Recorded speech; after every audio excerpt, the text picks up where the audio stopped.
In my humble opinion, Hannibal is one of the greatest horror TV shows of all time, if not the best. Thematically, it covers so much territory. It bounces from references to the Bible to artistic brutality to scenes that are a literal interpretation of what's going on inside of a character's mind. And yet, what stuck out to me in this particular instance that I've chosen to make a video about is how many times animals come up thematically. In the very first episode, animals give hints to the viewers about the complex characters and situations they're about to encounter. In a very short rundown of our first episode, our FBI consultant, Will Graham, is asked to once again work on the field. Young women, all looking very similar, are being kidnapped. The 8th is kidnapped while she's house sitting for her parents. As Will investigates, I can give you our first example. How's the cat? What? How's your cat? Elise was supposed to feed it. Was the cat weird when you came home? It's a loaded question. There are several different factors going into it. First off, it emphasizes something the audience probably already understands to a point or picked up on from what we've already seen in this episode. Will Graham either doesn't know what to say or just doesn't care about what the socially appropriate thing to say in this situation is. Second, it's a direct subversion of the save the cat trope. Traditionally, as the book Save the Cat says, it's the scene where we meet the hero and the hero does something, like saving the cat, that defines who he is and makes us, the audience, like him. Outside of the context, it's an admirable thing to do to ask if the cat is okay, if it's been looked after, that sort of thing. But in context, it's devoid of emotion, just a part of Will's calculations of the crime scene. When in the girls' bedroom, Will starts his inspection. We get to see in-universe, but also outsider perspective on him when Beverly, actual FBI agent recognizes him. You wrote the standard monograph on time of death by insect activity. In short note, we get a surprisingly succinct snapshot. Will is associated with corpses and those who feast on them, a running theme in the series. On a surface level, it solidifies his immaculate intelligence around forensic analysis, but it dives a little deeper than that. The fact is that the rest of the show will center around the man watching and analyzing another person that eats dead bodies, just like those insects. This case, as both the audience and Will Graham will come to realize, is itself connected to animals. Antler velvet is found in the girl's wounds, and Will, as it turns out, has done my research for me. Beverly initially suggests that the antler wounds would indicate violent punctures, emulating how a deer might kill its prey. Will, however, explains that it could in fact be the direct opposite, that this velvet could stand for a kind of forgiveness. Antler velvet is rich in nutrients. It actually promotes healing. He may have put it there on purpose. You think he was trying to heal her? Well, the case is not solved in this episode. The conclusion cements my talking points further. The killer, as we find out, is one Garrett Jacob Hobbs. It's unveiled to the audience that Hobbs views his victims in a very similar way he views deers he hunts in his free time. He utilizes the entirety of their bodies, incorporating them into his furniture. One thing the show really nails is the haunting ideologies and the worldviews of these killers. And Hobbs' ideas are one of many in this series that are so fundamentally intertwined with animals. For an example, in season 2, episode 4, there are multiple bee-related killings. A body is hollowed out and made into a beehive, or Randall Tier in season 2, episode 9, who becomes a nondescript sort of Frankenstein together animal while he kills. And of course, season 2, or just in general the whole series, one of the sort of more main antagonists, Mason Verger, who in many ways is tied to the image and symbolism of pigs, both in personality and his methods of killing. And those are just some. Another is the obvious season 2, episode 8, or that one really sick looking dragonfly corpse from season 3, episode 3. The next bit in this episode is an honest God save the cat moment, where the audience learn that Will already has 5 dogs and randomly adopts this one and names him Winston. It's a really interesting contrast and something to be deconstructed, that the audience must first watch Will be cold and uncaring, tactical at work, and only now we see a kinder, more human side of him.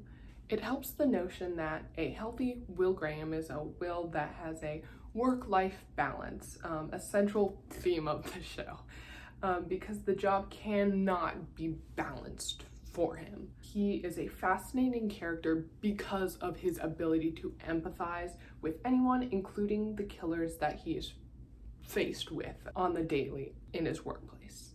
A man who has the love and devotion to take care of these 6 dogs by himself cannot abandon his seemingly destined job, even at the expense of his own identity. One of the major arcs of this show is the slow decline of Will's mental health. So it's only fair that we as the audience get momentary glimpses into Will's imagination.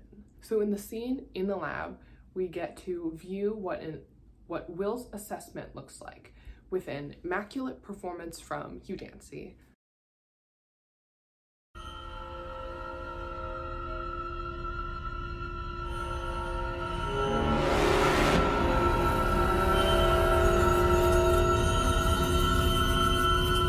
Other injuries were probably, but not conclusively, post-mortem. This happens sometimes, where the audience gets to see a snapshot of what's going on in someone's brain. This scene sets this up for future episodes, but also a moment later in this episode, which I'll come back to in a moment. At this point in the episode, Dr. Hannibal Lecter, the series' namesake, finally shows up on screen. Interestingly enough, a general fan consensus of the show sort of jokingly says that the show's sort of a comedy. This is in part because Hannibal, who is a cannibal, makes a lot of jokes about cannibalism, veering nearly into absurdist territory. Because his name is Cannibal, he's literally like a cannibal, and none of the characters ever acknowledge this, and that is so delightful. Also, What am I about to put in my mouth? Rabbit. He should have hopped faster. Yes, he should have. But fortunately for us, he did not.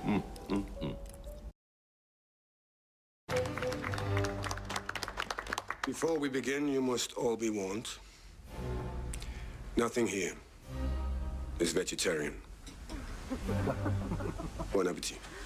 so the show gets to see Hannibal in his day-to-day job, which is as a therapist with a patient named Franklin, who Hannibal clearly dislikes. He compares Franklin's anxieties to a lion, in a captivating moment that makes you feel like Hannibal is in on some sort of joke with the cameraman.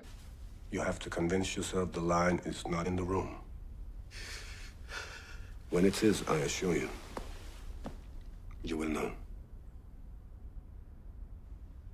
It's like Hannibal is playing with his food, and the audience is his food. As I mentioned, there's no way to really take this but through a non-realism lens, because that moment is so uncomfortably close to a fourth wall break in a show that doesn't have any fourth wall breaks ever and shouldn't. Then the viewer gets to see Hannibal's first murder of the show. It's a replication, almost an homage to Hobbs' recent killing.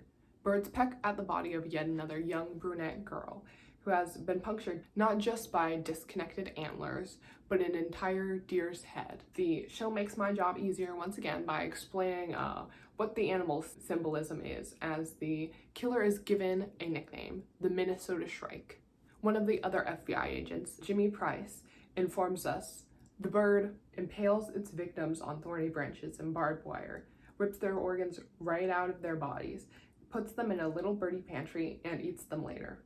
As you might have noticed, one of my favorite literary devices is dramatic irony, and the fact that Pierce used personification to describe exactly what Hannibal is literally doing with like their organs and their body parts is so perfectly satisfying to me. And for the first time in one of the last scenes of the show, we see a crucial element: the stag. The stag is a figment of Will's imagination, similar to the vision that the audience watched while in the lab. It's debated amongst fans what exactly the stag is meant to represent, but according to this interview from TV Guide, Bryan Fuller, the show's creator, says, "The stag always represented the connection between Will Graham and Hannibal Lecter."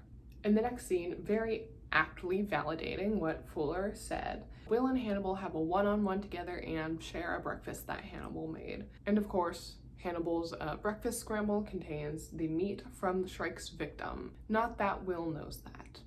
In this scene, after Will is honest with Hannibal, he doesn't find him that interesting. To that, Hannibal tells Will what he thinks about him, saying that he sees Will as the mongoose that went under the house when the snakes slither by.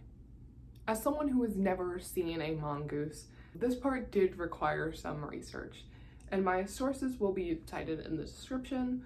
An obvious assessment of Hannibal's statement: Will is constantly around death, around people who kill, people like Hannibal. With this further research about mongooses, though, the audience may glean something new. A mongoose is known for its ability to hunt and kill snakes. Hannibal essentially just said to Will, "You have the ability to kill these snakes, these vile people. We all know what snakes stand for. Yet you go under the house. You don't kill them or get rid of them," which is such an interesting thing to say. Throughout the pilot, Hannibal, the show, is able to communicate to their audience using writing, camera work, acting, and all the other elements in making such a brilliant show. So much about their characters and the story, simply using animals as a vessel through that. We learn so much about Will's nature, whether it be his dogs, the stag, his approach to cases. We get to see how the outside world perceives him. We even learn a hint about Hannibal's nature. There are animalistic elements that didn't even make it into this episode that I would consider important and well thought out, like Will's fishing and how it compares to Hobbs's land hunting. This video doesn't even get into the broader questions about the nature of Hannibal's process, his thought process, where he finds the difference between animals and humans to be, because he eats them both. The repetition of animal focuses in the series highlight not only the sort of on-the-ground American crime investigation, but also the brutal, wild, bloody crime scenes that the characters must pick through to find the proper evidence. The series at its core follows Will the fisherman, an element I just mentioned like a paragraph earlier. I bring you this scene in Will's mind palace, let's call it. Will finds himself among the fish, and yet he hunts them. Though he believes himself to be with them, he hunts. This is further cemented by the still cold, dead bodies floating down the river moments later. I never really understood what that meant until I was writing the script, but now I do. And for me, it's satisfying enough that I got something out of this video, a new lens to view the series through that I haven't really seen anyone else dig through in depth, at least not on YouTube. Thank you to those who stayed this long. If you liked it, feel free to give me a like or even subscribe to me if you're feeling funky. And I promise I'll be back on my video making bullshit. Just to let you know, the year-long gap in my channel was just because I was finishing my senior year. So I spent a really long time writing essays and submitting stuff for film schools. Then I had to actually finish my senior year with all the exams and stuff. And so when I did actually get the chance to write again, it took quite a while to get back into the groove. I kept accidentally forgetting to come up with an actual idea and just sort of kept writing about stuff, just in general about TV shows I like. But now I think I've sort of cemented some more ideas I want to work on. Thank God. And again, thank you.